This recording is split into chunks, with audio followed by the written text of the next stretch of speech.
Friends, આજે હું તમારી સાથે શેર કરીશ ગુજરાતી સ્ટાઇલ બટેટાના ચિપ્સના શાકની રેસીપી. તો આ શાક મુસાફરીમાં લઈ જવા માટે કે ટિફિન માટે બેસ્ટ ઓપ્શન છે. જેમાં આપણે ઘરના રેગ્યુલર મસાલા સાથે શાકમાં એક એવો મસાલો ઉમેરશું કે શાક સ્વાદમાં એકદમ ટેસ્ટી અને જબરજસ્ત તૈયાર થશે.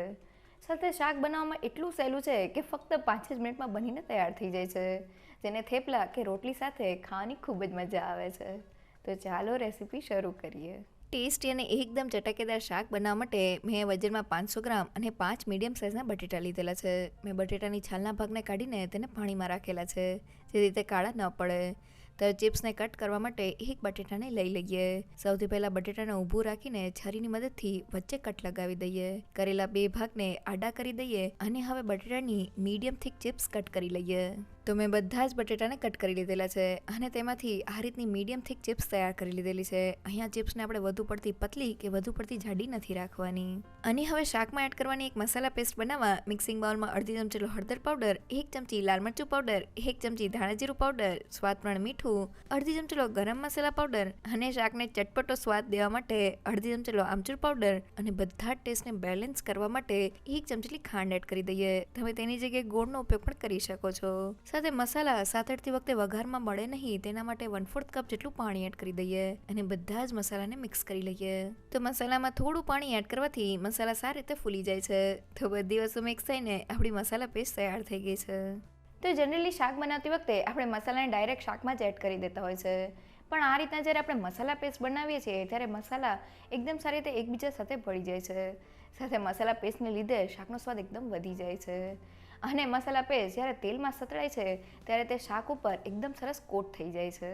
અને હવે શાક માટે બટેટાની ચિપ્સને તળવા મેં કડાઈમાં થોડા તેલને ગરમ કરી લીધેલું છે.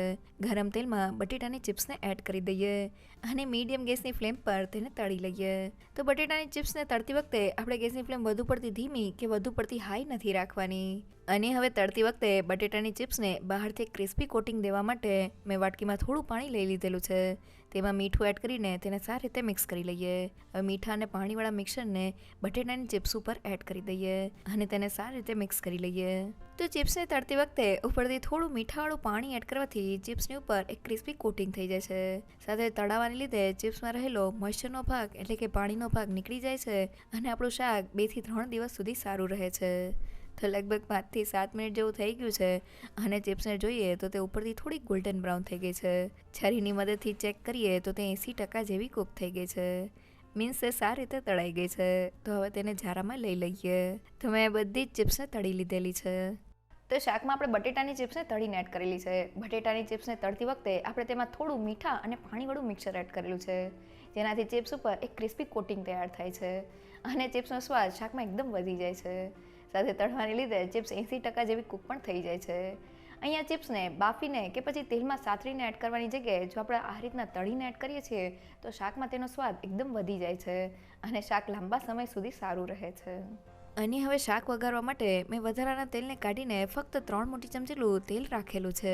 ગરમ તેલમાં અડધી ચમચી રાઈ, અડધી ચમચી જીરું, થોડા લીમડાના પાન, 1 ચમચી સફેદ તલ, 1 પિંચ જેટલી હિંગ અને 2 સૂકા લાલ મરચાં એડ કરીને વઘારને સારી રીતે સાતળી લઈએ. તો આપણો વઘાર સારી રીતે સતળાઈ ગયો છે. હવે તેમાં તૈયાર કરેલી મસાલા પેસ્ટને એડ કરી દઈએ અને હવે ગેસની ફ્લેમ ધીમી કરીને મસાલા પેસ્ટને તેલમાં સારી રીતે સાતળી લઈએ. તો લગભગ 2 મિનિટ જેવું થઈ ગયું છે અને મસાલા પેસ્ટની સાઈડમાંથી તેલ છૂટું પડી ગયું છે. તો હવે આ સમયે આપણી બટેટાની ચિપ્સને એડ કરી દઈએ. સાથે 2 લીલા મરચાંની સ્લિટ્સ અને 1 ચમચી કસૂરી મેથીને હાથેથી ક્રશ કરીને એડ કરી દઈએ અને બધી જ વસ્તુને મિક્સ કરી લઈએ.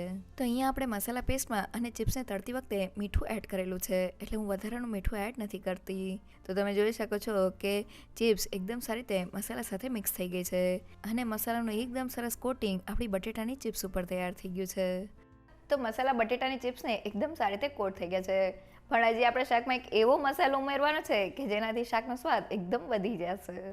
તો ગેસ બંધ કરવાના ફક્ત 2 મિનિટ પહેલાં આપણે શાકમાં એડ કરવાનો છે મેગી મસાલા એ મેજિક, જે 10 જાતના મસાલા જેવા કે લવિંગ, એલચી અને જાયફળને ભેગા કરી શેકી અને પીસીને બનાવવામાં આવ્યો છે, જે જમવાના દરેક બાઇટમાં મેગી મેજિક ઉમેરે છે કલર, સુગંધ અને સ્વાદ. તો મારા રૂટીન જમવામાં બનતા ભીંડો, બટેટા અને ફ્લાવરના શાકમાં બસ મેગી મસાલા એ મેજિક ઉમેરવાથી તેનો સ્વાદ એક્સ્ટ્રા ઓર્ડિનરી થઈ જાય છે. તો હવે મેગી મસાલા એ મેજિકને શાકમાં એડ કરી દઈએ અને સારી રીતે મિક્સ કરી લઈએ. તો ગેસ બંધ કરવાના 2 થી 3 મિનિટ પહેલાં જ આપણે મસાલાને શાકમાં એડ કરવાનો છે. ઢાંકણ બંધ કરીને શાકને ધીમા ગેસ પર 2 મિનિટ માટે કૂક કરી લઈએ. અને હવે ઢાંકણને ખોલી લઈએ તો આપણું એકદમ ટેસ્ટી શાક બનીને તૈયાર થઈ ગયું છે. ગેસની ફ્લેમ બંધ કરી દઈએ અને તૈયાર થયેલા શાક ઉપર 1 ચમચીલો લીંબુનો રસ અને થોડા કોથમીરના પાન સ્પ્રિંકલ કરી લઈએ અને તેને સારી રીતે મિક્સ કરી લઈએ. જોતાં જ ખાવાનું મન થઈ જાય એવું આપણું બટેટાનું ચિપ્સનું શાક તૈયાર છે. તો ઘરના રેગ્યુલર મસાલા સાથે મેગી મસાલા એ મેજિક ઉમેરવાથી આપણું રૂટીન બટેટાની ચિપ્સનું શાક પણ સ્વાદમાં એટલું જોરદાર તૈયાર થયું છે કે તેને એકવાર ચોક્કસથી ટ્રાય કરવા જેવું છે. તો હવે તૈયાર થયેલા શાકને થેપલા સાથે સર્વ કરી લઈએ.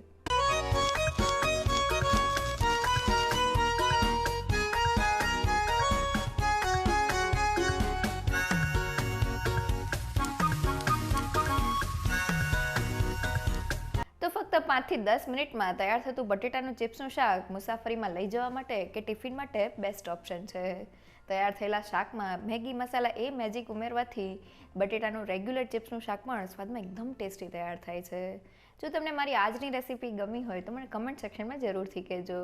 સાથે મારા વિડીયોને લાઇક અને ફ્રેન્ડ્સ અને ફેમિલીમાં શેર કરજો અને મારી ચેનલને સબસ્ક્રાઈબ કરવાનું ના ભૂલશો. તો ફરી મળીએ એક નવી રેસીપી સાથે.